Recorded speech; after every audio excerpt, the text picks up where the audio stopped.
ನಮಸ್ಕಾರ ವೀಕ್ಷಕರೇ, ಅಶ್ವಜ್ಯೋತಿಷ್ಯ ವಿಶೇಷ ಕಾರ್ಯಕ್ರಮಕ್ಕೆ ಸ್ವಾಗತ. ನಾನು ಪಲ್ಲವಿ ಭಟ್. ವೀಕ್ಷಕರೇ, ಎಂದಿನಂತೆ ಇವತ್ತಿನ ಕಾರ್ಯಕ್ರಮದಲ್ಲಿ ಪಂಚಾಂಗದ ವಿಶೇಷತೆ, ರಾಶಿ ಭವಿಷ್ಯಗಳ ಫಲಾಫಲ ಯಾವ ರೀತಿಯಾಗಿರುತ್ತೆ, ಹಾಗೆಯೇ ಧಾರ್ಮಿಕ ಚಿಂತನೆಗಳಿಗೆ ಸಂಬಂಧಪಟ್ಟಂತೆ ಸುಬ್ರಹ್ಮಣ್ಯ ಷಷ್ಠಿ ಅಂದರೆ ಏನು, ಅದರ ವಿಶೇಷತೆ ಏನು, ಹೇಗೆ ಆರಾಧನೆಯನ್ನು ಮಾಡಬೇಕು, ಸುಬ್ರಹ್ಮಣ್ಯ ಆರಾಧನೆಯನ್ನು ಮಾಡೋದ್ರಿಂದ ನಾವು ಏನೆಲ್ಲ ಫಲಾಫಲಗಳನ್ನು ಪಡೆಯಬಹುದು, ಈ ವಿಚಾರದ ಬಗ್ಗೆ ಸಾಕಷ್ಟು ಮಾಹಿತಿಯನ್ನು ತಿಳಿಸಿಕೊಡೋದಕ್ಕೆ ಕಾರ್ಯಕ್ರಮದಲ್ಲಿ ಇವತ್ತು ನಮ್ಮ ಜೊತೆಗೆ ಭಾಗವಹಿಸ್ತಾ ಇದ್ದಾರೆ ಧಾರ್ಮಿಕ ಚಿಂತಕರಾದ ವೆಂಕಟರಮಣ ಭಟ್. ಬನ್ನಿ ಅವನ ಕಾರ್ಯಕ್ರಮಕ್ಕೆ ಬರಮಾಡಿಕೊಳ್ಳೋಣ. ಗುರುಗಳೇ, ಕಾರ್ಯಕ್ರಮಕ್ಕೆ ಪ್ರೀತಿಯ ಹಾಗೆ ಆದರದ ಸ್ವಾಗತ. ನಮಸ್ಕಾರ. ಗುರುಗಳೇ, ಎಂದಿನಂತೆ ಪಂಚಾಂಗದ ವಿಶೇಷತೆ ಏನು ಅನ್ನೋದ್ರ ಬಗ್ಗೆ ತಾವು ತಿಳಿಸ್ಕೊಡಿ ಗುರುಗಳೇ. ಶ್ರೀ ಗುರುಭ್ಯೋ ನಮಃ. ಹರಿ ಓಂ. ಗುರುಬ್ರಹ್ಮ ಗುರುರ್ವಿಷ್ಣು ಗುರುರ್ದೇವೋ ಮಹೇಶ್ವರಃ, ಗುರು ಸಾಕ್ಷಾತ್ ಪರಂ ಬ್ರಹ್ಮ ತಸ್ಮೈ ಶ್ರೀ ಗುರವೇ ನಮಃ. ಏಕ ಏವ ಪರಬ್ರಹ್ಮ ಪರಮಾತ್ಮ ದಿಗಂಬರಃ, ಸ್ವಯಮೇವ ಗುರು ಸಾಕ್ಷಾತ್ ಶುಭ್ರಾಯಃ ಪಾತು ನಃ ಸದಾ. ನಮಃ ಶಾಂತಾಯ ದಿವ್ಯಾಯ ಸತ್ಯಧರ್ಮಸ್ವರೂಪಿಣೆ ಸ್ವಾನಂದಾಮೃತತೃಪ್ತಾಯ ಶ್ರೀಧರಾಯ ನಮೋ ನಮಃ. ಶ್ರೀಮದ್ ಗಂಗಾಧರೇಂದ್ರ ಸರಸ್ವತಿ ಮಹಾಸ್ವಾಮಿಗಳವರ ಪಾದಪದ್ಮಗಳಲ್ಲಿ ಶಿರಸಾಷ್ಟಾಂಗ ನಮಸ್ಕಾರವನ್ನು ಅರ್ಪಿಸುತ್ತಾ, ಇವತ್ತಿನ ದಿವಸ ಶ್ರೀ ಕ್ರೋಧಿನಾಮ ಸಂವತ್ಸರ, ಉತ್ತರಾಯಣ, ಗ್ರೀಷ್ಮ ಋತು, ಜ್ಯೇಷ್ಠ ಮಾಸ, ಶುಕ್ಲ ಪಕ್ಷ, ಸಪ್ತಮಿ ಗುರುವಾರ, ಹಾಗೆ ಹುಬ್ಬ ನಕ್ಷತ್ರ, ವರಿಯಾನ್ನಾಮ ಯೋಗ, ಗರಿಜಾಕರಣ. ಇದು ಇವತ್ತಿನ ದಿವಸ ಪಂಚಾಂಗ. ಸರಿ ಗುರುಗಳೇ, ಬಹಳ ವಿಶೇಷವಾಗಿ ಈ ದಿನದ ಅಂದರೆ ಗುರುವಾರದ ಪಂಚಾಂಗದ ವಿಶೇಷತೆಯನ್ನು ತಾವು ತಿಳಿಸ್ಕೊಟ್ಟಿದ್ದೀರಾ. ಹಾಗೆಯೇ ರಾಶಿ ಭವಿಷ್ಯಗಳ ಫಲಾಫಲ ಯಾವ ರೀತಿಯಾಗಿರುತ್ತೆ, ಯಾವ ರಾಶಿಗೆ ಯಾವ ದೋಷ, ಆ ದೋಷಕ್ಕೆ ಪರಿಹಾರಗಳೇನು ಅನ್ನೋ ವಿಚಾರದ ಬಗ್ಗೆ ತಿಳಿಸ್ಕೊಡೋದಕ್ಕಿಂತ ಮುಂಚೆ ಮೊದಲನೇ 6 ರಾಶಿಗಳಾದ ಮೇಷ, ವೃಷಭ, ಮಿಥುನ, ಕರ್ಕಾಟಕ, ಸಿಂಹ, ಕನ್ಯಾ, ಈ ರಾಶಿಗಳ ಫಲಾಫಲ ಯಾವ ರೀತಿಯಾಗಿದೆ ಅನ್ನೋದನ್ನು ತಿಳಿಸ್ಕೊಡಿ ಗುರುಗಳೇ. ಶ್ರೀ ಗುರುಭ್ಯೋ ನಮಃ. ದೇವಾನಾಂಚ ಋಷೀಣಾಂಚ ಗುರುಂ ಕಾಂಚನ ಸನ್ನಿಭಂ, ಬುದ್ಧಿಭೂತಂ ತ್ರಿಲೋಕೇಶಂ ತಂ ನಮಾಮಿ ಬೃಹಸ್ಪತಿಂ. ಓಂ ಬೃಹಸ್ಪತೆ ಅತಿಯದರ್ಯೋ ಅರ್ಹಾದ್ವಿಮದ್ವಿಭಾತಿ ಕ್ರತುಮಜ್ಜನೇಷು, ಯದ್ದೇದಜಚ್ಛವಸರ್ತ ಪ್ರಜಾತ ತದಸ್ಮಾಸು ದ್ರವಿಣಂಧೇಹಿ ಚಿತ್ರಂ. ಇಂದ್ರಮರುತ್ವ ಇಹ ಪಾಹಿ ಸೋಮಂ ಶಾರ್ಯಾತೆ ಅಪಿ ಬಸ್ಸುತಸ್ಯ, ತವ ಪ್ರಣೀತಿ ತವ ಶೂರಶರ್ಮನ್ನಾ ವಿವಾಸಂತಿ ಕವಯಸ್ಸು ಜಜ್ಞಾಃ. ಬ್ರಹ್ಮಜಜ್ಞಾನಂ ಪ್ರಥಮಂ ಪುರಸ್ತಾದ್ವಿಸೀಮತಃ ಸುರುಚೋ ವೇನ ಆವಹ, ಸ ಬುದ್ಧ್ನಿಯಾ ಉಪಮಾ ಅಸ್ಯ ವಿಷ್ಠಾ ಸತಷ್ಟಯೋ ನಿಮಸತಷ್ಟ ವಿವಹ. ಇದು ಗುರುವಿನ ಮಂತ್ರ, ಹಾಗೆ ಗುರುವಿನ ಶ್ಲೋಕ, ಮಹಾಮಂತ್ರ ಇದು. ಹಾಗಾಗಿ ಇವತ್ತಿನ ದಿವಸ ಗುರುವಾರದಂದು ನಾವು ಈ ಮಂತ್ರವನ್ನು ಪಠಣ ಮಾಡೋದರಿಂದ ಶ್ರುತಂ ಹರತಿ ಪಾಪಾನಿ, ಕೇಳುವುದರಿಂದಲೇ ನಮ್ಮ ಎಲ್ಲ ಪಾಪರಾಶಿಗಳು ಕೂಡ ಕಳೀತಾವಂತೆ. ಹಾಗಾಗಿ ಇವತ್ತಿನ ದಿವಸ ಎಲ್ಲ ರೀತಿಯಲ್ಲಿ ನಾವು ಒಳ್ಳೆಯದಾಗಬೇಕು, ನಮಗೆ ಎಲ್ಲ ರೀತಿ ನಮ್ಮ ಕಾರ್ಯ ನಿರ್ವಿಘ್ನವಾಗಿ ನೆರವೇರಿಸಬೇಕು. ನಾವು ಇವತ್ತಿನ ದಿವಸ ಏನು ಗುರಿ ಇಟ್ಕೊಂಡಿದ್ದೇವೆ, ಆ ಗುರಿಯನ್ನು ಮುಟ್ಟಲಿಕ್ಕೆ ಗುರುವಿನ ಮಾರ್ಗದರ್ಶನ ನಮಗೆ ಬೇಕೇ ಬೇಕು. ಹಾಗಾಗಿ ಈ ಮಂತ್ರವನ್ನು ನಾವು ಹೇಳುವುದರಿಂದ ಎಲ್ಲ ಕಾರ್ಯಸಿದ್ಧಿ ಆಗ್ತದೆ. ಇನ್ನು ಮೇಷರಾಶಿ, ಮೊದಲನೇದಾಗಿ ಮೇಷರಾಶಿಯವರಿಗೆ, ವಿದ್ಯಾರ್ಥಿಗಳಿಗೆ ಇವತ್ತು ಸ್ವಲ್ಪ ವಿಘ್ನ ಆಗುವಂಥ ಸಾಧ್ಯತೆ ಇದೆ. ಯಾವುದೋ ರೀತಿ ವಾಹನದಲ್ಲಿ ವಿಘ್ನ ಆಗುವಂಥದ್ದು, ಅಥವಾ ಇವರಿಗೆ ಅವರು ಗುರುಗಳು ಹೇಳುವಂಥ ಪಾಠದಲ್ಲಿ ಆಸಕ್ತಿ ಇಲ್ಲದೆ ಯಾವುದೇ ರೀತಿ ಅದು ಕೂಡ ಆಲಸ್ಯ ಬರುವಂಥದ್ದು ಕೂಡ ಆ ವಿದ್ಯೆಗೆ ವಿಘ್ನ ಆಗಿರುವಂಥದ್ದು. ಅಥವಾ ನಾವು ಮನೆಯಲ್ಲೇ ಇವತ್ತು ದಿವಸ ಯಾರೋ ಬಂದಿರ್ತಾರೆ, ಆದ್ದರಿಂದ ನಾವು ಇವತ್ತು ಹೋಗೋದು ಬೇಡ, ಹೀಗೆ ಎಲ್ಲ ಕಾಲೇಜುಗಳಿಗೆ ಅಥವಾ ಸ್ಕೂಲಿಗೆ ಹೋಗೋದು ಬೇಡ, ಈ ರೀತಿ ವಿಘ್ನಗಳು ಬರುವಂಥದ್ದು. ಆದ್ದರಿಂದ ನಾವು ಇದನ್ನು ಎಷ್ಟೇ ವಿಘ್ನ ಬಂದರೂ ಕೂಡ ನಾವು ಸ್ಕೂಲಿಗೆ ಹೋಗಲೇಬೇಕು, ಪಾಠವನ್ನು ಕೇಳಲೇಬೇಕು, ಅದನ್ನು ಕಲೀಲೇಬೇಕು ಇವತ್ತಿನ ದಿವಸ. ಹಾಗೆ ಕೆಲಸ ಕಾರ್ಯವನ್ನು ಮಾಡುವಂಥವರಿದ್ದರೆ ಇವತ್ತಿನ ದಿವಸ ಅವರಿಗೆ ತೊಡಕು ಆಗುವಂಥ ಸಾಧ್ಯತೆ ಇದೆ. ನಾವು ಏನು ಅಂದ್ಕೊಂಡಿರ್ತೇವೆಯೋ ಅದನ್ನು ಸರಿಯಾಗಿ ಮಾಡಲಿಕ್ಕೆ ಆಗೋದಿಲ್ಲ. ಹಾಗಾಗಿ ಇನ್ನು ಮಾಟ ಮಂತ್ರಗಳ ಭಯ ಕೆಲವೊಬ್ಬರಿಗೆ, ಅವ್ರು ಯಾರೋ ಏನೋ ಮಾಡಿಸಾಕ್ಬಿಟ್ಟಿದ್ದಾರೋ ಏನೋ, ನಮಗೆ ಈ ರೀತಿ ಏನೇ ಮಾಡಿದ್ರೂ ಕೂಡ ಕೈಗೂಡುತ್ತಾ ಇಲ್ಲ, ಇದೆಲ್ಲ ಭಾವನೆ ಬರುವಂಥ ಸಾಧ್ಯತೆ ಇದೆ. ಹಾಗೆ ಮಕ್ಕಳು ಇವತ್ತಿನ ದಿವಸ ತುಂಬ ಜಾಗ್ರತೆಯಿಂದ ಇವತ್ತು ಇರುವಂಥದ್ದು ತುಂಬ ಉತ್ತಮ. ಪರಿಹಾರಕ್ಕಾಗಿ ಇವತ್ತು ಶಾರದಾಂಬೆ ದರ್ಶನ ಅಥವಾ ಶಾರದಾಂಬಾ ಸ್ಮರಣೆ ಇದನ್ನು ಮಾಡುವುದರಿಂದ ಎಲ್ಲ ರೀತಿಯಲ್ಲಿ ಅನುಕೂಲ ಇದೆ. ಇನ್ನು ವೃಷಭ ರಾಶಿಯವರಿಗೆ ಇವತ್ತಿನ ದಿವಸ ವಾಹನದಿಂದ ತೊಂದರೆಯಾಗುವಂಥ ಸಾಧ್ಯತೆ ಇದೆ. ಯಾರಾದರೂ ಬೈಕು ಅಥವಾ ಕಾರನ್ನು ಓಡಿಸಿಕೊಂಡು ಹೋಗುವುದಿದ್ದರೆ ಇವತ್ತಿನ ದಿವಸ ಆದಷ್ಟು ಅದನ್ನು ಹಾಗೆ ಓಡಿಸದೇ ಇರತಕ್ಕಂಥದ್ದು ತುಂಬ ಉತ್ತಮ.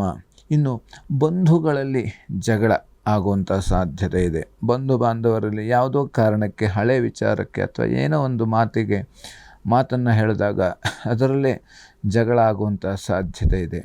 ಯಾಕೆಂತಂದರೆ ನಾವು ಈ ರೀತಿ ಮುಂಚೆ ನಮಗದು ಗೊತ್ತಾಗಿದ್ದರೆ ಮುಂದೆ ಅಲ್ಲಿ ಹೊಂಡ ಇದೆ, ಮುಂದೆ ಅಲ್ಲಿ ಬಾವಿ ಇದೆ ಅಂತ ನಮಗೆ ಗೊತ್ತಾದರೆ ನಾವು ಅಲ್ಲಿ ಹೋಗೋದಿಲ್ಲ, ಅಥವಾ ಹೋಗಿದ್ರೂ ಕೂಡ ಅದನ್ನು ದಾಟಿಕೊಂಡು ಹೇಗೆ ದಾಟಬೇಕು ಅಥವಾ ಬೇರೆ ದಾರಿಯಲ್ಲಿ ಹೇಗೆ ಹೋಗಬೇಕು ಅಂತ ನಾವು ಆಲೋಚನೆ ಮಾಡಿಕೊಂಡಿರ್ತೇವೆ. ಹಾಗಾಗಿ ಅದನ್ನೆಲ್ಲ ಜಾಗ್ರತೆ ವಹಿಸ್ಕೊಂಡು ಹೋಗಬೇಕು. ಇನ್ನು ಕೃಷಿ ಕ್ಷೇತ್ರಗಳಲ್ಲಿ ನಷ್ಟ ಆಗುವಂಥ ಸಾಧ್ಯತೆ ಇದೆ.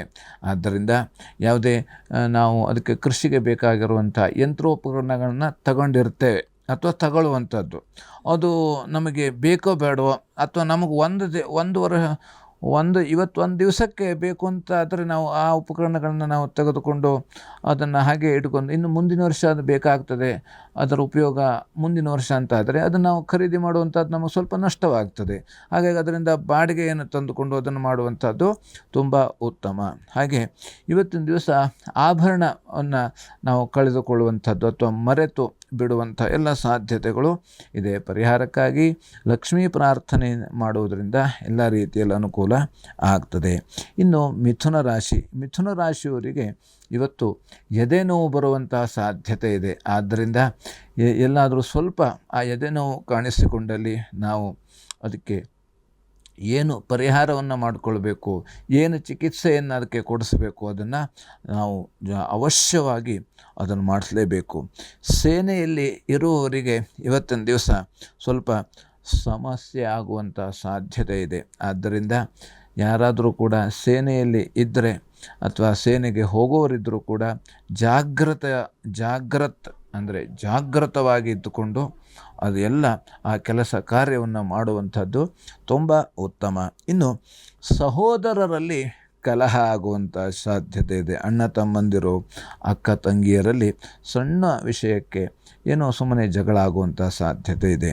ಆದ್ದರಿಂದ ತಂದೆಯ ಆರೋಗ್ಯದಲ್ಲಿ ವ್ಯತ್ಯಾಸ ಆಗುವಂಥ ಸಾಧ್ಯತೆ ಇದೆ. ಆದ್ದರಿಂದ ತಂದೆಯ ಆರೋಗ್ಯದಲ್ಲಿ ಯಾವುದೇ ರೀತಿ ವ್ಯತ್ಯಾಸ ಆದರೂ ಕೂಡ ಅದಕ್ಕೆ ಸರಿಯಾದ ಸೂಕ್ತ ಚಿಕಿತ್ಸೆಯನ್ನು ಕೊಡಿಸುವುದರಿಂದ ಅನುಕೂಲ ಆಗ್ತದೆ.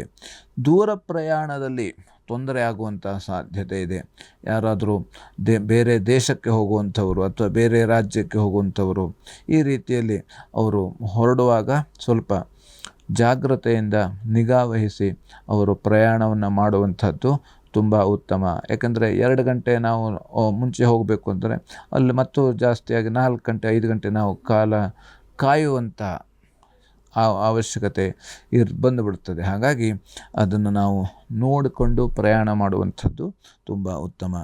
ಪರಿಹಾರಕ್ಕಾಗಿ ಧನ್ವಂತರಿ ಪ್ರಾರ್ಥನೆಯನ್ನು ಮಾಡುವುದರಿಂದ ಅನುಕೂಲ ಆಗ್ತದೆ. ಇನ್ನು ಕರ್ಕರಾಶಿಯವರಿಗೆ ಧನ ವ್ಯಯವಾಗುವಂಥ ಸಾಧ್ಯತೆ ಇದೆ. ವ್ಯಯ ಅಂದರೆ ಖರ್ಚು, ಹೆಚ್ಚಿಗೆ ಖರ್ಚಾಗ್ತದೆ ಅಂತ. ಹಾಗೆ ಮಿತ್ರರಲ್ಲಿ ವಿರೋಧ, ಸ್ನೇಹಿತರಲ್ಲಿ ವಿರೋಧ ಆಗುವಂಥ ಸಾಧ್ಯತೆಗಳು ಇದ್ದಾವೆ. ನಾವು ಯಾವುದೇ ರೀತಿ ಮಿತ್ರಂ ಸ್ವಚ್ಛತೆಯ ಅಂತ ಹೇಳಿದ್ದಾರೆ. ನಾವು ಮಿತ್ರರಲ್ಲಿ ಸ್ವಚ್ಛಂದತೆಯಿಂದ ಮಾತಾಡಬೇಕಂತೆ. ಯಾವುದೇ ಗುಟ್ಟುಗಳನ್ನು ಇಟ್ಟುಕೊಳ್ಳದೆ ಮಿತ್ರರಲ್ಲಿ ಹೇಳತಕ್ಕಂಥದ್ದು. ಹಾಗಾಗಿ ಅವರಲ್ಲಿ ಇವತ್ತು ನಾವು ವಿರೋಧ ಆಗುವಂಥ ಸಾಧ್ಯತೆ ಇರ್ತದೆ. ಆದ್ದರಿಂದ ನಾವು ಮಾತನಾಡುವಾಗ ನಾವು ಆಲೋಚನೆಯನ್ನು ಮಾಡಿಕೊಂಡು ಮಾತನಾಡುವುದು ತುಂಬ ಉತ್ತಮ. ಇನ್ನು ವಿದ್ಯಾರ್ಥಿಗಳಿಗೆ ಇವತ್ತಿನ ದಿವಸ ಸ್ವಲ್ಪ ತೊಂದರೆ ಆಗುವಂಥ ಸಾಧ್ಯತೆ ಇದೆ. ಆದ್ದರಿಂದ ವಿದ್ಯಾರ್ಥಿಗಳು ಸ್ವಲ್ಪ ಜಾಗ್ರತೆಯಿಂದ ಎಲ್ಲ ಕೆಲಸವನ್ನು ಮಾಡುವಂಥದ್ದು ತುಂಬ ಉತ್ತಮ. ನೀರಿನಿಂದ ತೊಂದರೆ ಆಗುವಂಥ ಸಾಧ್ಯತೆ ಇದೆ. ನಾವು ಬಿಸಿ ನೀರನ್ನೇ ಕುಡಿಯಬೇಕು, ಹೊರಗಡೆ ಯಾವುದೇ ನೀರನ್ನು ಕುಡಿಯಬಾರದು. ಇನ್ನು ಮಾತಿನಿಂದ ತೊಂದರೆ ಆಗುವಂಥ ಸಾಧ್ಯತೆ ಇದೆ. ಮಾತು ಕಡಿಮೆ ಆಡಿದ್ರೂ ತಪ್ಪಾಗ್ತದೆ, ಜಾಸ್ತಿ ಆಡಿದ್ರೂ ಮಾತು ತಪ್ಪಾಗ್ತದೆ. ಎಷ್ಟು ಬೇಕೋ ಅಷ್ಟನ್ನೇ ಮಾತನ್ನಾಡುವುದರಿಂದ ಎಲ್ಲ ರೀತಿಯಲ್ಲಿ ಅನುಕೂಲ ಆಗ್ತದೆ. ಪರಿಹಾರಕ್ಕಾಗಿ ಮಹಾಲಕ್ಷ್ಮಿಯ ದರ್ಶನ ಮಾಡುವುದರಿಂದ ಅನುಕೂಲ ಇದೆ. ಇನ್ನು ಸಿಂಹರಾಶಿಯವರಿಗೆ ಇವತ್ತಿನ ದಿವಸ ತಲೆನೋವು ಬರುವಂಥ ಸಾಧ್ಯತೆ ಇದೆ, ಹಲ್ಲು ನೋವು ಬರುವಂಥ ಸಾಧ್ಯತೆ ಇದೆ, ಕಿವಿ ನೋವು ಬರುವಂಥ ಸಾಧ್ಯತೆ ಇದೆ. ಏಕೆಂದರೆ ನಮಗೆ ಯಾವುದೇ ರೀತಿ ತುಂಬ ಆಲೋಚನೆಯನ್ನು ಮಾಡಿದಾಗ ತಲೆನೋವು ಬರ್ತದೆ. ಹಾಗೆ ಹಲ್ಲು ನೋವು, ಅದು ಯಾವುದೇ ಸಿಹಿ ತಿಂಡಿಗಳನ್ನು ತಿನ್ನೋದ್ರಿಂದಲೂ ಕೂಡ ಹಲ್ಲು ನೋವು ಬರ್ತದೆ. ಕಿವಿ ನೋವು ಕೂಡ ಬರುವಂಥದ್ದು. ಈಗ ನಾವು ಎಲ್ಲೋ ತೋಟಕ್ಕೆ ಅಥವಾ ಗದ್ದೆಗೆ ಅಥವಾ ಬೇರೆ ಎಲ್ಲ ಹೋಗಿರ್ತೇವೆ, ಅಲ್ಲಿ ನಮಗೆ ಗೊತ್ತಿಲ್ಲದೆ ಈಗ ಉಣುಗು ಅಂತ ಇರ್ತದೆ. ಆ ಉಣುಗು ಎಲ್ಲಾದರೂ ಕಿವಿಯಲ್ಲಿ ಹೋಗ್ಬಿಟ್ರೆ ಅದು ತುಂಬ ತೊಂದರೆಯನ್ನು ಕೊಡುವಂಥದ್ದು. ಹಾಗಾಗಿ ಅದರಿಂದ ನೋವು ಬರುವಂಥ ಹೀಗೆ ಬೇರೆ ಬೇರೆ ರೀತಿಯಲ್ಲಿ ನಾವು ಆದಷ್ಟು ಗುಡ್ಡಗಾಡು ಪ್ರವೇಶಕ್ಕೆ ಅಥವಾ ಹುಲ್ಲುಗಾವಲು ಪ್ರವೇಶಕ್ಕೆ ಹೋಗಬೇಕಾದ್ರೆ ನಾವು ಜಾಗ್ರತೆಯನ್ನು ವಹಿಸಿ ಅಲ್ಲಿ ಹೋಗುವಂಥದ್ದು ತುಂಬ ಉತ್ತಮ. ಹಾಗಾಗಿ ಇವತ್ತಿನ ದಿವಸ ಮನಸ್ಸು ಚಾಂಚಲ್ಯ, ಮನಸ್ಸು ಏನು ಮಾಡಬೇಕು ಏನು ಬಿಡಬೇಕು ಹೇಳಿ ಆ ಮನಸ್ಸು ತುಂಬ ಚಂಚಲತೆಯನ್ನು ವಹಿಸುವಂಥ ಚಂಚಲತೆ ಬರ್ತದೆ ಅದಕ್ಕೆ. ಹಾಗಾಗಿ ಅದಕ್ಕೆ ಪರಿಹಾರಕ್ಕಾಗಿ ಇನ್ನು ಮಗಳಲ್ಲಿ ಮನಸ್ತಾಪ ಆಗುವಂಥ ಸಾಧ್ಯತೆ ಇದೆ. ಏನೋ ಅಪ್ಪ ಅಥವಾ ಅಮ್ಮ ಹೇಳಿದ್ದು ಮಗಳಿಗೆ ಅದಕ್ಕೆ ಹಿಡಿಸೋದಿಲ್ಲ, ಆದ್ದರಿಂದ ಮಗಳಿಗೆ ಸ್ವಲ್ಪ ಬೇಜಾರಾಗುವಂಥ ಸಾಧ್ಯತೆ ಇದೆ. ಹಾಗಾಗಿ ಇದಕ್ಕೆಲ್ಲ ಪರಿಹಾರಕ್ಕಾಗಿ ನಾವು ದುರ್ಗಾ ಕವಚವನ್ನು ಪಠಣೆ ಮಾಡುವಂಥದ್ದು ತುಂಬ ಉತ್ತಮ. ಇನ್ನು ಕನ್ಯಾ ರಾಶಿಯಲ್ಲಿ ಇರೋರಿಗೆ ಇವತ್ತಿನ ದಿವಸ ಸೋದರ ಮಾವನಲ್ಲಿ ಕಲಹ ಆಗುವಂಥ ಸಾಧ್ಯತೆ ಇದೆ.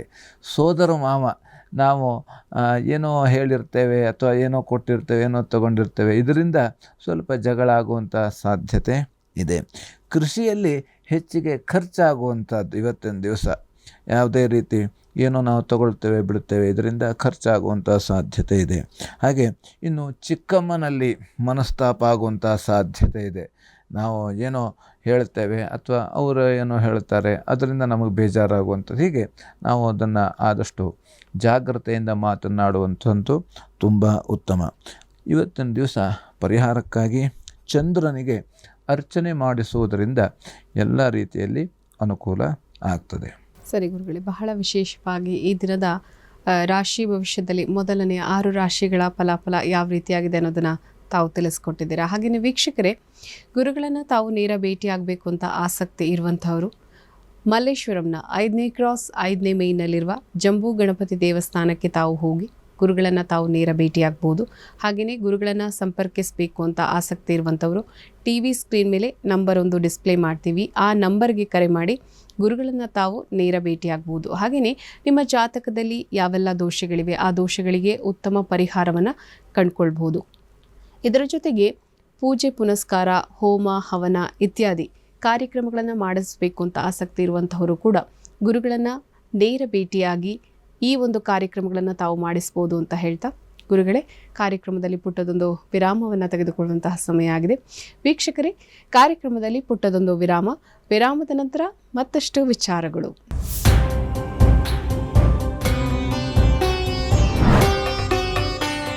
ವಿರಾಮದ ನಂತರ ಅಶ್ವಜ್ಯೋತಿಷ್ಯ ವಿಶೇಷ ಕಾರ್ಯಕ್ರಮಕ್ಕೆ ಮತ್ತೊಮ್ಮೆ ಸ್ವಾಗತ. ಪ್ರಿಯ ವೀಕ್ಷಕರೇ, ಗುರುಗಳೇ, ಸುಬ್ರಹ್ಮಣ್ಯ ಷಷ್ಠಿ ಅಂದರೆ ಏನು?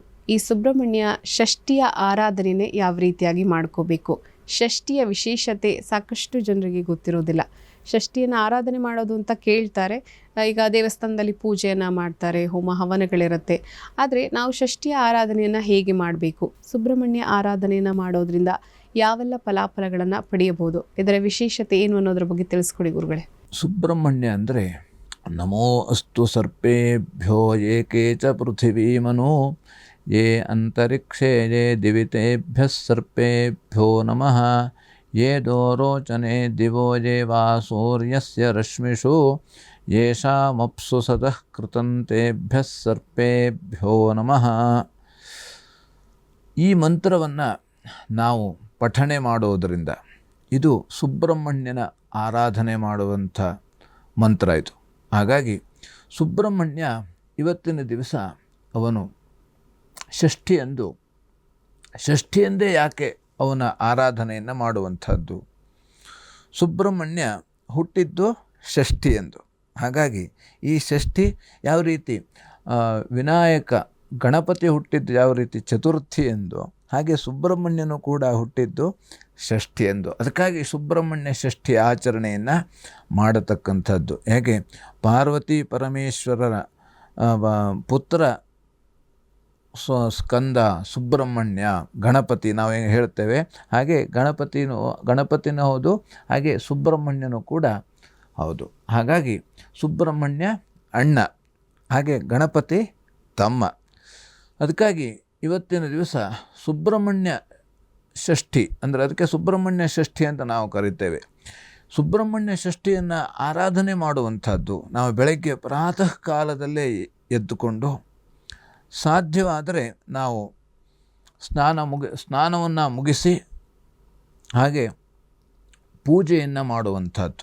ಮನೆಯಲ್ಲೂ ಕೂಡ ಸುಬ್ರಹ್ಮಣ್ಯ ಆರಾಧನೆ, ನಾಗದೇವತೆ ನಾಗ ಪ್ರತಿಮೆ ಇದ್ದರೆ ಅಲ್ಲಿ ನಾವು ಎಲ್ಲ ರೀತಿಯಾದಂಥ ಪೂಜೆ, ಯಾವ ರೀತಿ ನಮಗೆ ಅಭಿಷೇಕ, ಫಲಪಂಚಾಮೃತ ಅಭಿಷೇಕ, ಇನ್ನು ನಮಗೆ ಏನು ಮಂತ್ರ ಬಂದರೆ ಮಂತ್ರವನ್ನು ಹೇಳುವಂಥದ್ದು, ರುದ್ರ ಚಮಕ ಇತ್ಯಾದಿಗಳಿಂದ, ಅಥವಾ ಸುಬ್ರಹ್ಮಣ್ಯ ಸೂಕ್ತ ಅಂತ ಇದೆ, ಈ ಸೂಕ್ತವನ್ನು ಹೇಳುವುದು, ಅಥವಾ ಸರ್ಪ ಸೂಕ್ತ ಅಂತ ಇದೆ, ಈ ಸರ್ಪ ಸೂಕ್ತ ಹೇಳುವುದರಿಂದ ಎಲ್ಲ ರೀತಿಯಲ್ಲಿ ಅನುಕೂಲ ಆಗ್ತದೆ. ಇಲ್ಲ ನಮಗೆ ಇದ್ಯಾವುದು ಒಂದು ನಮಗೆ ಅದ್ರ ಬಗ್ಗೆ ಗೊತ್ತಿಲ್ಲ, ಅಥವಾ ನಮಗೆ ಆ ಪೂಜೆಯನ್ನು ಮಾಡಲಿಕ್ಕೆ ಅವಕಾಶ ಇಲ್ಲ, ಮನೆಯಲ್ಲಿ ಆಗೋದಿಲ್ಲ, ಬೇರೆ ಬೇರೆ ಕಾರಣಕ್ಕೆ ಆಗೋದಿಲ್ಲ, ಇಂಥವರು ಸುಬ್ರಹ್ಮಣ್ಯ ದೇವಸ್ಥಾನಕ್ಕೆ, ಸುಬ್ರಹ್ಮಣ್ಯ ಸನ್ನಿಧಿಗೆ ಹೋಗಿ, ಅಥವಾ ಸುಬ್ರಹ್ಮಣ್ಯ ಕ್ಷೇತ್ರಕ್ಕೆ ಹೋಗಿ ಅಲ್ಲಿ ಎಲ್ಲ ರೀತಿಯಾದಂಥ ಪೂಜಾ ಪುನಸ್ಕಾರಾದಿಗಳಲ್ಲಿ ಭಾಗಿಯಾಗಿ ಆ ಸುಬ್ರಹ್ಮಣ್ಯನ ಆರಾಧನೆಯನ್ನು ಮಾಡುವವರಿಗೆ ಸಂತಾನ ಭಾಗ್ಯ ಅನುಗ್ರಹವನ್ನು ಮಾಡ್ತಾನೆ. ಹಾಗೆ ಯಾಕೆ ಈ ಸಂತಾನ ಭಾಗ್ಯ ಆಗಿರೋದಿಲ್ಲ? ಯಾವುದೋ ಪೂರ್ವಜನ್ಮದಲ್ಲಿ ಯಾವುದೋ ರೀತಿಯಲ್ಲಿ ನಮಗೆ ಗೊತ್ತಾಗಿಯೋ, ಅಥವಾ ಇನ್ನೊಬ್ಬರು ಹೇಳಿದ್ದಾರೆ ಅಂತನೋ, ಹಾಗೆ ನಮಗೆ ತೊಂದರೆ ಆಗ್ತದೆ ಹೇಳಿ ಇದು ಯಾವುದೋ ಕಾರಣಕ್ಕಾಗಿ ನಾವು ಆ ಸರ್ಪಕ್ಕೆ, ಆ ನಾಗಕ್ಕೆ ನಾವು ಯಾವುದೋ ರೀತಿಯಾದ ತೊಂದರೆಯನ್ನು ಕೊಟ್ಟಿರ್ತೇವೆ, ಅಥವಾ ಪ್ರಾಣಕ್ಕೆ ಹಾನಿ ಮಾಡಿರ್ತೇವೆ, ಅಥವಾ ಆ ಮೊಟ್ಟೆಗಳಿಗೆ ತೊಂದರೆಯನ್ನು ಮಾಡಿರ್ತೇವೆ. ಇದೆಲ್ಲ ಕಾರಣದಿಂದ ಆ ಸಂತಾನ ಭಾಗ್ಯ ಹೇಳುವಂಥದ್ದು ಇರೋದಿಲ್ಲ, ಅಥವಾ ಕೆಲವೊಬ್ಬರಿಗೆ ಸರ್ಪ ಸುತ್ತ ಆಗಿಬಿಡ್ತದೆ. ಹಾಗಾಗಿ ಇದೆಲ್ಲ ಕಾರಣವೂ ಕೂಡ ಆ ಸುಬ್ರಹ್ಮಣ್ಯನ ಆರಾಧನೆಯನ್ನು ಮಾಡುವುದರಿಂದ, ಅದಕ್ಕೆ ಸುಬ್ರಹ್ಮಣ್ಯ ಸನ್ನಿಧಿಗೆ ಹೋಗಿ ಫಲಪಂಚಾಮೃತ ಅಭಿಷೇಕ ಮಾಡುವುದರಿಂದ, ಅಥವಾ ಹಾಲು ಅಭಿಷೇಕ ಮಾಡುವುದರಿಂದ, ಇದರಿಂದ ಯಾವುದೇ ರೀತಿ ನಮ್ಮ ಕರ್ಮಗಳು ಎಷ್ಟೇ ಇದ್ದರೂ ಕೂಡ, ಅಥವಾ ಪಾಪಗಳು ಎಷ್ಟೇ ಇದ್ದರೂ ಕೂಡ, ದೋಷಗಳು ಎಷ್ಟೇ ಇದ್ದರೂ ಕೂಡ, ಅದೆಲ್ಲ ದುಃಖಗಳು ಎಷ್ಟೇ ಬಂದರೂ ಕೂಡ ಅವೆಲ್ಲವೂ ಕೂಡ ಪರಿಹಾರ ಆಗ್ತದೆ. ಹಾಗಾಗಿ ನಾವು ಭಕ್ತಿ ಶ್ರದ್ಧೆಯಿಂದ ನಾವು ಯಾಕೆಂದರೆ ಸುಬ್ರಹ್ಮಣ್ಯನಿಗೆ ಆದಷ್ಟು ಮಂಗಳವಾರ ಷಷ್ಠಿ ಬಂದರೆ ತುಂಬ ಒಳ್ಳೆಯದು. ಹಾಗಾಗಿ ಇಲ್ಲ ಮಂಗಳವಾರ ಬರಲಿಲ್ಲ, ಇನ್ನು ಬೇರೆ ದಿವಸ ಯಾವುದೇ ಷಷ್ಠಿ ಬಂದರೂ ಕೂಡ ಸುಬ್ರಹ್ಮಣ್ಯನ ಆರಾಧನೆಯನ್ನು ಮಾಡಿ ನಮಗೆ ಭಕ್ತಿ ಶ್ರದ್ಧೆಯಿಂದ ಅವನ ಸ್ಮರಣೆಯನ್ನು ಮಾಡುವುದರಿಂದಲೇ, ಅಥವಾ ನಮಗೆ ಅದನ್ನೇನು ನಮಗಲ್ಲೂ ದೇವಸ್ಥಾನಕ್ಕೂ ಹೋಗ್ಲಿಕ್ಕೆ ಆಗೋದಿಲ್ಲ, ಅಭಿಷೇಕವನ್ನು ಮಾಡಿಸ್ಲಿಕ್ಕೆ ಆಗೋದಿಲ್ಲ, ನಮ್ಮ ಮನೆಯಲ್ಲೂ ಏನೂ ಆಗೋದಿಲ್ಲ, ನಾವು ಸುಬ್ರಹ್ಮಣ್ಯ ಅಷ್ಟೋತ್ತರ ಇದೆ, ಆ ಸ್ಕಂದಾಯ ನಮಃ, ಗುಹಾಯ ನಮಃ, ಷಣ್ಮುಖಾಯ ನಮಃ, ಈ ಅಷ್ಟೋತ್ತರವನ್ನು ನಾವು ಪಠಣೆ ಮಾಡುವುದರಿಂದಲೂ ಕೂಡ ಎಲ್ಲ ರೀತಿಯಲ್ಲಿ ಅನುಕೂಲ ಆಗ್ತದೆ. ಸರಿ ಗುರುಗಳೇ, ಬಹಳ ವಿಶೇಷವಾಗಿ ಸುಬ್ರಹ್ಮಣ್ಯ ಷಷ್ಠಿ ಅಂದರೆ ಏನು, ಅದರ ವಿಶೇಷತೆ ಏನು, ನಾವು ಪೂಜೆ ಪುನಸ್ಕಾರಗಳನ್ನು ಮಾಡೋದ್ರಿಂದ ಏನೆಲ್ಲ ಲಾಭಗಳನ್ನು, ಯಾವೆಲ್ಲ ಫಲಾಫಲಗಳನ್ನು ಪಡೆಯಬಹುದು, ಮತ್ತು ನಮಗೆ ದೇವಸ್ಥಾನಕ್ಕೆ ಹೋಗದೇ ಇರುವಂತಹ ಸಂದರ್ಭದಲ್ಲಿ, ಆಗದೇ ಇರುವಂತಹ ಸಂದರ್ಭದಲ್ಲಿ ಹೇಗೆ ನಾವು ಆರಾಧನೆಯನ್ನು ಮಾಡಬಹುದು, ಯಾವ ಶ್ಲೋಕವನ್ನು ಪಠಣೆ ಮಾಡಬಹುದು ಅನ್ನುವಂತಹ ವಿಚಾರವನ್ನು ತಾವು ಪ್ರಿಯ ವೀಕ್ಷಕರಿಗೆ ತಾವು ತಿಳಿಸ್ಕೊಟ್ಟಿದ್ದೀರಾ. ಅದೇ ರೀತಿ ಉಳಿದಂತಹ 6 ರಾಶಿಗಳ ಫಲಾಫಲ ಯಾವ ರೀತಿಯಾಗಿದೆ ಅನ್ನೋದ್ರ ಬಗ್ಗೆ ಕೂಡ ತಾವು ತಿಳಿಸ್ಕೊಡಿ ಗುರುಗಳೇ. ಇನ್ನು ತುಲಾ ರಾಶಿಯಲ್ಲಿ ಇರೋರಿಗೆ ಇವತ್ತಿನ ದಿವಸ ವ್ಯಾಪಾರದಲ್ಲಿ ನಷ್ಟ ಆಗುವಂಥ ಸಾಧ್ಯತೆ ಇದೆ. ಯಾವುದೇ ರೀತಿಯಲ್ಲಿ ವ್ಯಾಪಾರಸ್ಥರಿದ್ದರೆ ಅವರು ಮುಂದೆ ನಮಗೆ ಇಷ್ಟು ಲಾಭ ಬರಬಹುದು ಅಂತ ಖರೀದಿಯನ್ನು ಮಾಡತಕ್ಕಂಥದ್ದು, ಆ ಖರೀದಿಗೆ ತಕ್ಕಂತೆ ನಮಗೆ ಆ ಸರಿಯಾದಂಥ ಲಾಭ ನಮಗೆ ಇವತ್ತಿನ ದಿವಸ ಸಿಗೋದು ಸ್ವಲ್ಪ ಕಷ್ಟ. ಹಾಗಾಗಿ ಖರೀದಿಯನ್ನು ಕೊಂಡುಕೊಳ್ಳುವವರು ಅಥವಾ ಕೊಡುವವರು ಇದನ್ನು ನಾವು ಆಲೋಚನೆಯನ್ನು ಮಾಡಿ ಇವತ್ತಿನ ದಿವಸ ವ್ಯಾಪಾರವನ್ನು ಮಾಡುವಂಥದ್ದು ತುಂಬ ಉತ್ತಮ. ಇನ್ನು ಬಟ್ಟೆ ವ್ಯಾಪಾರಿಗಳಿಗೆ ನಷ್ಟ ಆಗುವಂಥದ್ದು. ಯಾರಾದರೂ ಬಟ್ಟೆ ವ್ಯಾಪಾರವನ್ನು ಮಾಡುವವರಿದ್ದರೆ ಅದನ್ನು ಯಾವ ರೀತಿ ಅದಕ್ಕೆ ಏನು ಬೇಕು ಏನು ಬೇಡ ಹೇಳಿ ಆಲೋಚನೆಯನ್ನು ಮಾಡಿ ವ್ಯವಹಾರವನ್ನು ಮಾಡುವಂಥದ್ದು ಅಥವಾ ಖರೀದಿಯನ್ನು ಮಾಡುವಂಥದ್ದು, ಇದೆಲ್ಲ ಯಾವ ರೀತಿ ನಾವು ಆಲೋಚನೆಯನ್ನು ಮಾಡಿ ಖರೀದಿಯನ್ನು ಮಾಡುವಂಥದ್ದು ತುಂಬ ಉತ್ತಮ.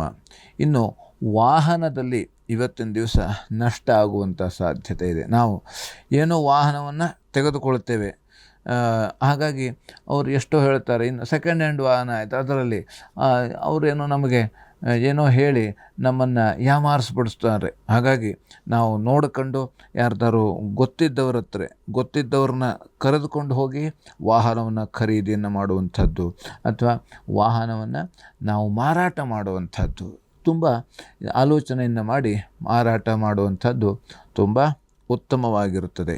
ಪರಿಹಾರಕ್ಕಾಗಿ ಇವತ್ತಿನ ದಿವಸ ಶ್ರೀ ಸೂಕ್ತ ಪಾರಾಯಣದಿಂದ ಎಲ್ಲ ರೀತಿಯಲ್ಲಿ ಅನುಕೂಲ ಇದೆ. ಇನ್ನು ವೃಶ್ಚಿಕ ರಾಶಿಯವರಿಗೆ ಆಕಾಶ ಮಾರ್ಗದ ಪ್ರಯಾಣದಲ್ಲಿ ತೊಂದರೆ ಆಗುವಂಥ ಸಾಧ್ಯತೆ ಇದೆ.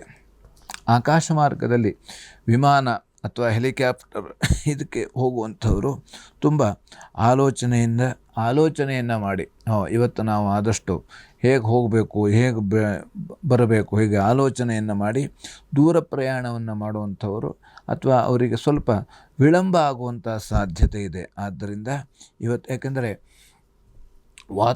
ಮೋಡದ ವಾತಾವರಣ ಅಥವಾ ಮಳೆಯ ವಾತಾವರಣ ಆದಾಗ ನಾವು ಆದಷ್ಟು ದೂರ ಪ್ರಯಾಣವನ್ನು ಮಾಡಬಾರ್ದು. ಇನ್ನು ಮಳೆಯಿಂದ ತೊಂದರೆ ಆಗುವಂಥ ಸಾಧ್ಯತೆ ಇದೆ. ಹಾಗೆ ಏನು ಕೃಷಿಕರಿದ್ದಾಗ ಮಳೆ ತುಂಬನೂ ಬರಬಾರ್ದು ಅಥವಾ ಬರದೇನೇ ಇರಬಾರ್ದು. ಯಾವುದೋ ಮಳೆ ಬಂದು ನದಿ ದಡದಲ್ಲಿ ಇರತಕ್ಕಂಥವರು, ನದಿ ತೀರದಲ್ಲಿ ಇರತಕ್ಕಂಥವರು, ಆವಾಗ ಅದರಿಂದ ಬೆಳೆಗೆ ಹಾನಿಯಾಗುವಂಥ ಸಾಧ್ಯತೆ ಇದೆ. ಇನ್ನು ಅವಮಾನ ಆಗುವಂಥ ಸಾಧ್ಯತೆಗಳು ಇರ್ತವೆ. ಇವತ್ತಿನ ದಿವಸ ಯಾರೋ ಏನೋ ಹೇಳ್ತಾರೆ, ಅದಕ್ಕೋಸ್ಕರವಾಗಿ ನಮಗೆ ಅವಮಾನ ಆಗ್ತದೆ. ಅಥವಾ ಇದೆಲ್ಲ ಆದರೂ ಕೂಡ ಮನಸ್ಸು ಗಟ್ಟಿಯಾಗಿ ನಾವು ಇಟ್ಕೊಳ್ಳೇಬೇಕು. ಇನ್ನು ಪರಿಹಾರಕ್ಕಾಗಿ ಮಾರ್ಗಂ ಕ್ಷೇಮಕರಿ ರಕ್ಷೇತ್ ವಿಜಯ ಸರ್ವತಸ್ಥಿತ, ಈ ಶ್ಲೋಕವನ್ನು ಹೇಳುವುದರಿಂದ ನಮಗೆ ಎಲ್ಲ ರೀತಿಯಲ್ಲಿ ಅನುಕೂಲ ಆಗ್ತದೆ. ಇನ್ನು ಧನುರಾಶಿಯವರಿಗೆ ಇವತ್ತಿನ ದಿವಸ ತೀರ್ಥಯಾತ್ರೆಯಲ್ಲಿ ತೊಂದರೆಯಾಗುವಂಥ ಸಾಧ್ಯತೆ ಇದೆ. ಹಾಗೆ ಗುರು ಹಿರಿಯರಲ್ಲಿ ಮನಸ್ತಾಪ. ತೀರ್ಥಯಾತ್ರೆ ಅಂದ ತಕ್ಷಣ ನಮಗೆ ಈಗ ನಾವು ಮೊನ್ನೆ ನೋಡಿದ ಹಾಗೆ ಯಾವ ರೀತಿ ಕಾಶ್ಮೀರದಲ್ಲಿ ವೈಷ್ಣವ ದೇವಿ ದರ್ಶನಕ್ಕೆ ಹೋಗುವಂಥವರು ಅಲ್ಲಿ ಸುಪಾಪ ಅದೇನೋ ಗೊತ್ತಿಲ್ಲ, ಆ ಭಯೋತ್ಪಾದಕರಿಂದ ಅವರು ಪ್ರಾಣವನ್ನೇ ಕಳೆದುಕೊಳ್ಳುವಂಥ ಸ್ಥಿತಿಗೆ ಬಂತು. ಹಾಗಾಗಿ ನಾವು ಆ ರೀತಿ ತೀರ್ಥಯಾತ್ರೆಗೆ ಹೋಗುವಂಥವರು ನೋಡಿಕೊಂಡು ಅಲ್ಲಿ ವಾತಾವರಣ ಹೇಗಿದೆ, ಅದರಿಂದ ನಮಗೆ ಯಾವ ರೀತಿ ರಕ್ಷಣೆಯನ್ನು ಮಾಡಿಕೊಳ್ಳಬೇಕು, ಇದನ್ನೆಲ್ಲ ನೋಡಿಕೊಂಡು ಹೋಗುವಂಥದ್ದು ತುಂಬ ಉತ್ತಮ. ಯಾಕಂದರೆ ನಾವು ಯಾವುದೋ ಒಂದು ಮನಸ್ಸನ್ನು ಯಾವ ರೀತಿಯಲ್ಲಿ ಶ್ರದ್ಧೆಯಿಂದನೇ ನಾವು ಇಟ್ಟುಕೊಂಡು ಹೋಗಿರ್ತೇವೆ, ಆದರೆ ಅಲ್ಲಿ ದಾರಿಯಲ್ಲಿ ಆ ವಿಘ್ನಗಳು ಬರುವಂಥ ಸಾಧ್ಯತೆ. ಯಾಕೆಂದರೆ ಎಷ್ಟೋ ರೀತಿ ಕೆಲವು ಕಾಡು ಪ್ರಾಣಿಗಳಿಂದ ತೊಂದರೆ, ಭಯೋತ್ಪಾದಕ, ಇದು ರಾಕ್ಷಸರು, ಅದೇ ನಾವು ರಾಕ್ಷಸರು ಅಂತ ಹೇಳ್ತೇವಲ್ವ, ರಾಕ್ಷಸರು ಅವರೇ. ಯಾರಿಗೇನು ಸುಮ್ಮನೆ ಅವರು ತೊಂದರೆ ಮಾಡುವಂಥದ್ದು, ಅದರಿಂದ ಅವರಿಗೇನೋ ಲಾಭನೂ ಇಲ್ಲ ನಷ್ಟನೂ ಇಲ್ಲ, ಆದರೆ ಅವರಿಗೆ ಯಾರೋ ಹಿಂಸೆ ಕೊಡುವಂಥದ್ದು, ಪ್ರಾಣಕ್ಕೆ ಹಾನಿಯನ್ನು ಮಾಡುವಂಥದ್ದು ಅವರ ಆ ಒಂದು ಮನಸ್ಸಿನ ಆ ಭಾವನೆ. ಹಾಗಾಗಿ ಆದಷ್ಟು ನಾವು ತೀರ್ಥಯಾತ್ರೆಗೆ ಹೋಗುವಂಥವರು, ದೂರ ಪ್ರಯಾಣದಲ್ಲಿ ಹೋಗುವಂಥವರು ತುಂಬ ಜಾಗ್ರತೆ ವಹಿಸಿ ದೂರ ಪ್ರಯಾಣಕ್ಕೆ ಹೋಗುವಂಥದ್ದು ಉತ್ತಮ. ಅಥವಾ ಆ ಪ್ರಯಾಣವನ್ನೇ ಸ್ವಲ್ಪ ದಿವಸದ ಮಟ್ಟಿಗೆ ಮುಂದೆ ಹಾಕುವುದು ತುಂಬ ಉತ್ತಮ. ಇನ್ನು ಗುರು ಹಿರಿಯರಲ್ಲಿ ಮನಸ್ತಾಪ ಆಗುವಂಥ ಸಾಧ್ಯತೆ ಇದೆ. ಹಾಗೆ ಜಲಾಶಯದಲ್ಲಿ ತೊಂದರೆ ಆಗುವಂಥ ಸಾಧ್ಯತೆ ಇದೆ. ಪರಿಹಾರಕ್ಕಾಗಿ ಔದುಂಬರ ಪ್ರದಕ್ಷಿಣೆಯನ್ನು ಮಾಡೋದರಿಂದ ಅನುಕೂಲ ಆಗ್ತದೆ. ಇನ್ನು ಮಕರ ರಾಶಿಯವರಿಗೆ ಆಯುಷ್ಯ ಇವತ್ತಿನ ದಿವಸ ಕ್ಷೀಣಿಸ್ತದೆ. ಸ್ನೇಹಿತರಲ್ಲಿ ವೈಷಮ್ಯ ಬರುವಂಥದ್ದು, ಹಾಗೆ ಹೆಂಡತಿಯಲ್ಲಿ ಮನಸ್ತಾಪ ಆಗುವಂಥದ್ದು. ಹಾಗಾಗಿ ಆಯುಷ್ಯ ಕ್ಷೀಣಿಸ್ತದೆ ಅಂದರೆ ನಮಗೆ ಸಿಟ್ಟು ಬಂತು ಅಥವಾ ಮಾತ್ಸರ್ಯ ಬುದ್ಧಿಯಿಂದ ಇದೆಲ್ಲ ಆಯುಷ್ಯ ನಮಗೆ ಪ್ರಮಾಣ ಕಡಿಮೆ ಆಗ್ತದೆ. ಹಾಗಾಗಿ ಇವತ್ತಿನ ದಿವಸ ಆಯುಷ್ಯ ಸೂಕ್ತ ಪಾರಾಯಣದಿಂದ ಇವತ್ತಿನ ದಿವಸ ಒಳ್ಳೆಯ ರೀತಿಯಲ್ಲಿ ಅನುಕೂಲ ಆಗ್ತದೆ. ಇನ್ನು ಕುಂಭರಾಶಿಯವರಿಗೆ ಕೆಲಸಗಾರರಿಂದ ತೊಂದರೆ ಆಗುವಂಥ ಸಾಧ್ಯತೆ ಇದೆ. ಮನಸ್ಸು ಕುಗ್ಗಿ ಹೋಗುವಂಥದ್ದು, ಹಾಗೆ ತಮ್ಮವರಿಂದಲೇ ತೊಂದರೆ ಆಗುವಂಥ ಸಾಧ್ಯತೆ ಇದೆ. ನಾವು ಯಾರು ನಮ್ಮವರು ತಮ್ಮವರು ಅಂತ ನಾವು ನಂಬಿರ್ತೇವೆ, ಅವರಿಂದ ನಮಗೆ ಸಮಸ್ಯೆ ಆಗುವಂಥ ಸಾಧ್ಯತೆ ಇರ್ತದೆ. ಹಾಗಾಗಿ ಪರಿಹಾರಕ್ಕಾಗಿ ದೇವಿ ಪಾರಾಯಣ ಮಾಡುವುದರಿಂದ ಇವತ್ತಿನ ದಿವಸ ಎಲ್ಲ ರೀತಿಯಲ್ಲಿ ಅನುಕೂಲ ಆಗ್ತದೆ. ಇನ್ನು ಮೀನರಾಶಿಯವರಿಗೆ ಆಯುಧದಿಂದ ತೊಂದರೆ ಆಗುವಂಥ ಸಾಧ್ಯತೆ ಇದೆ. ನಾವು ಏನೋ ಕೃಷಿ ಕೆಲಸ ಮಾಡಿರ್ತೇವೆ ಅಥವಾ ಮನೆಯಲ್ಲೇ ಏನೋ ನಾವು ತರಕಾರಿಯನ್ನೇ ಕಟ್ ಮಾಡ್ತಾ ಇರ್ತೇವೆ, ಅಥವಾ ಕಾಯನ್ನು ನಾವು ಹೆರಿತಾ ಇರ್ತೇವೆ, ಕಾಯಿ ತುರಿತಾ ಇರ್ತೇವೆ, ಅಥವಾ ಇನ್ನು ಬೇರೆ ಯಾವುದೇ ಕಟ್ ಮಾಡುವಾಗ ಇದನ್ನೆಲ್ಲ ಜಾಗ್ರತೆ ವಹಿಸಿ ಕಟ್ ಮಾಡುವಂಥದ್ದು ತುಂಬ ಉತ್ತಮ. ಗಾಯದ ಮೇಲೆ ಬರೆ, ನಮ್ಮ ಏನೋ ಸ್ವಲ್ಪ ಗಾಯ ಆಗಿರ್ತದೆ, ನೋವಾಗಿರ್ತದೆ, ಅಲ್ಲೇ ಮತ್ತೆ ಏಟು ಬೀಳುವಂಥದ್ದು, ಹಾಗೆ ಆರೋಗ್ಯದಲ್ಲಿ ವ್ಯತ್ಯಾಸ ಆಗುವಂಥ ಸಾಧ್ಯತೆ ಇದೆ. ಪರಿಹಾರಕ್ಕಾಗಿ ಧನ್ವಂತರಿ ಜಪವನ್ನು ಮಾಡುವುದರಿಂದ ಎಲ್ಲ ರೀತಿಯಲ್ಲಿ ಅನುಕೂಲ ಆಗ್ತದೆ. ಬಹಳ ವಿಶೇಷವಾಗಿ ಇವತ್ತಿನ ಕಾರ್ಯಕ್ರಮದಲ್ಲಿ ಪಂಚಾಂಗ ಭವಿಷ್ಯ, ರಾಶಿ ಭವಿಷ್ಯಗಳ ಫಲಾಫಲ, ಹಾಗೆಯೇ ಸುಬ್ರಹ್ಮಣ್ಯ ಷಷ್ಠಿಯ ವಿಶೇಷತೆ ಏನು ಅನ್ನೋದ್ರ ಬಗ್ಗೆ ಪ್ರಿಯ ವೀಕ್ಷಕರಿಗೆ ತಾವು ತಿಳಿಸ್ಕೊಟ್ಟಿದ್ದೀರಾ. ಕಾರ್ಯಕ್ರಮಕ್ಕೆ ಆಗಮಿಸಿದ್ದಕ್ಕಾಗಿ ಹೃತ್ಪೂರ್ವಕ ಧನ್ಯವಾದ. ನಮಸ್ಕಾರ. ಲೋಕಾಃ ಸಮಸ್ತಾಃ ಸುಖಿನೋ ಭವಂತು, ಸಮಸ್ತ ಸನ್ಮಂಗಳಾನಿ ಭವಂತು. ಎಲ್ಲರಿಗೂ ಕ್ಷೇಮವಾಗಲಿ. ವೀಕ್ಷಕರೇ, ಇದಾಗಿತ್ತು ಇವತ್ತಿನ ಅಶ್ವಜ್ಯೋತಿಷ್ಯ ವಿಶೇಷ ಕಾರ್ಯಕ್ರಮ. ನೋಡ್ತಾ ಇರಿ ಅಶ್ವವೇಗ ನ್ಯೂಸ್. ನಮಸ್ಕಾರ.